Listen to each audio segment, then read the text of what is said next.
एक समय की बात है। गोकुल नाम की सोसाइटी में एक परिवार रहने आया। वो लोग उस सोसाइटी में नए नए ही आए थे। उस परिवार में राहुल, सविता और उनका 10 साल का एक बेटा भाविक रहता था। जैसे ही भाविक सोसाइटी के गेट के बाहर तक पहुंचता है, तभी से ही अपने सवाल जवाब शुरू कर देता है। वाह पापा, ये कितनी सुंदर सोसाइटी है। क्या हम इसी सोसाइटी में रहेंगे? हाँ हाँ बेटा, हम लोग इसी सोसाइटी में रहेंगे। देखो तो हमारा भाविक कितना खुश नजर आ रहा है। अब तो मेरे यहाँ पर नए नए दोस्त बनेंगे, ना मजा आएगा। हाँ हाँ बेटा, बहुत मजा आएगा। चलो अब अंदर चलो। जैसे ही वो लोग सोसाइटी के अंदर कदम रखते हैं, तभी जोर जोर से हवा चलने लगती है और भाविक को कुछ अजीब सा महसूस होने लगता है। मम्मी देखो तो, हमारे आते ही ये कितनी जोरों से हवा चलने लगी है। मुझे कुछ अजीब सा भी लग रहा है। नहीं बेटा, ये बस तुम्हारा वहम होगा। बच्चा समझकर सविता भाविक की बात को नजरअंदाज कर देती है।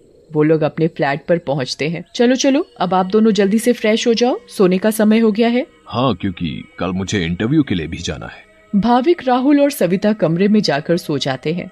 ऐसे ही चलते चलते उन्हें 1 महीना बीत जाता है। एक दिन राहुल का बॉस उसे ऑफिस के काम से सूरत जाने को कहता है। ये तो कितनी अच्छी खबर है।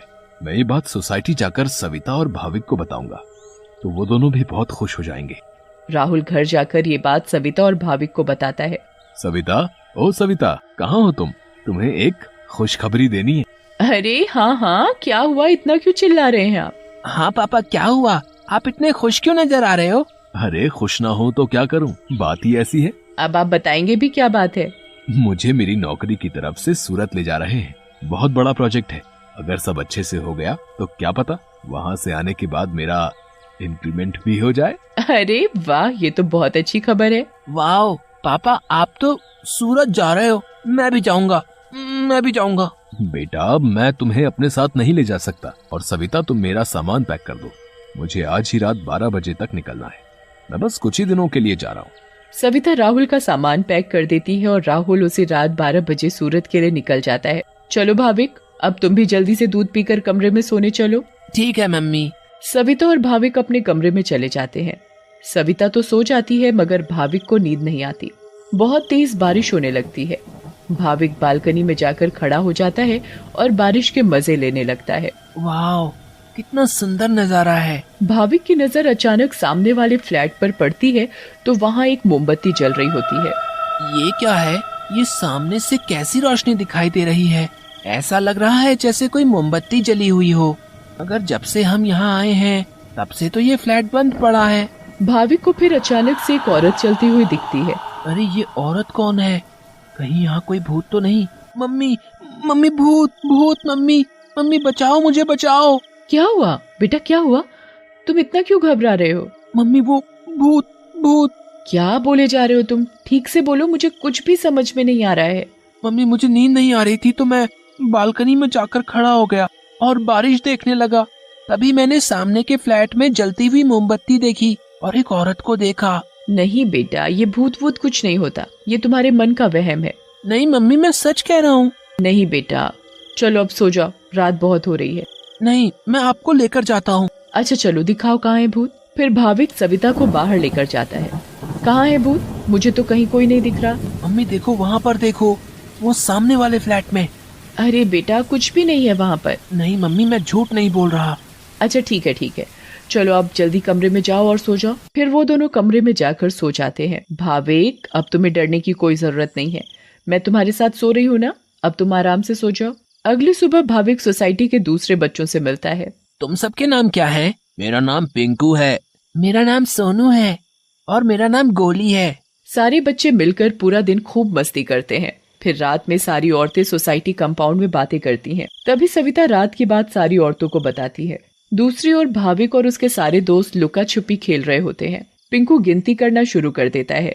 तभी सारे बच्चे इधर उधर छिप जाते हैं, मगर भाविक खेल खेल में अपने फ्लैट के सामने वाले फ्लैट के दरवाजे तक पहुंच जाता है। उसे ये पता नहीं होता कि ये वही फ्लैट है जिसमें कल रात उसने एक औरत को जलती हुई मोमबत्ती के साथ देखा था।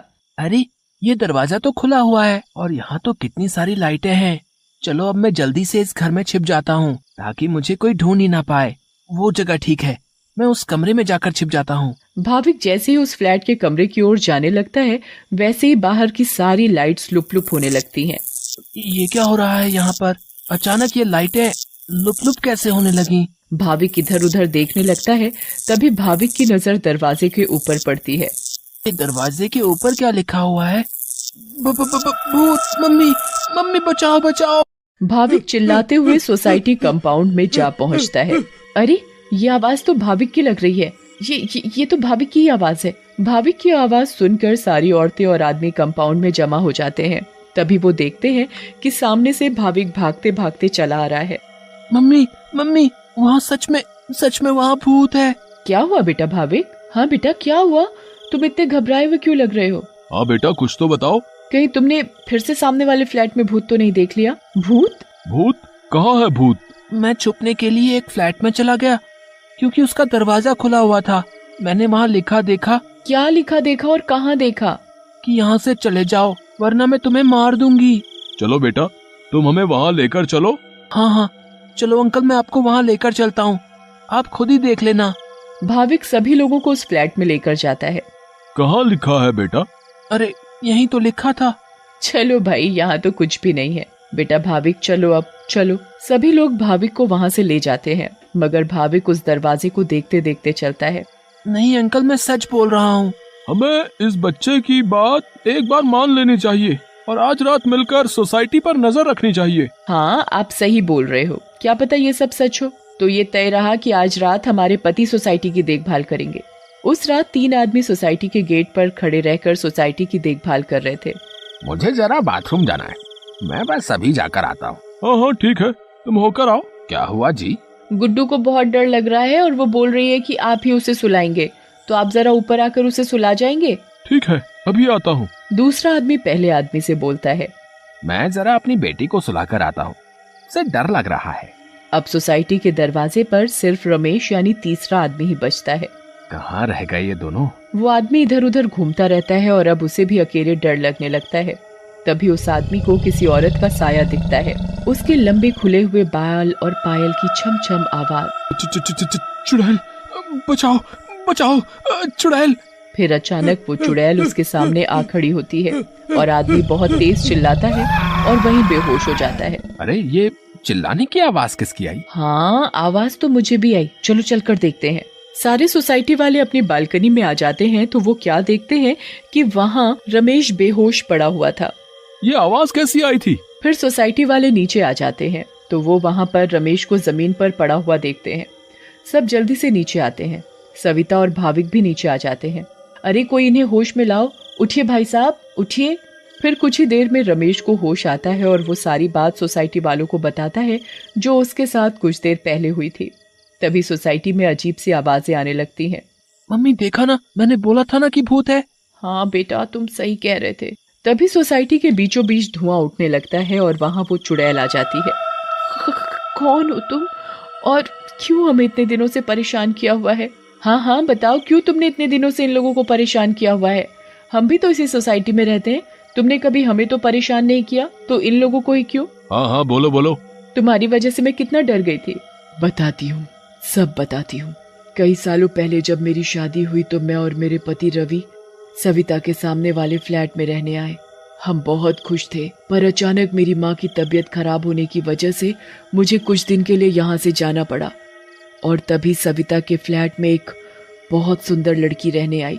रवि उस लड़की को पसंद करने लगे थे और वो लड़की भी।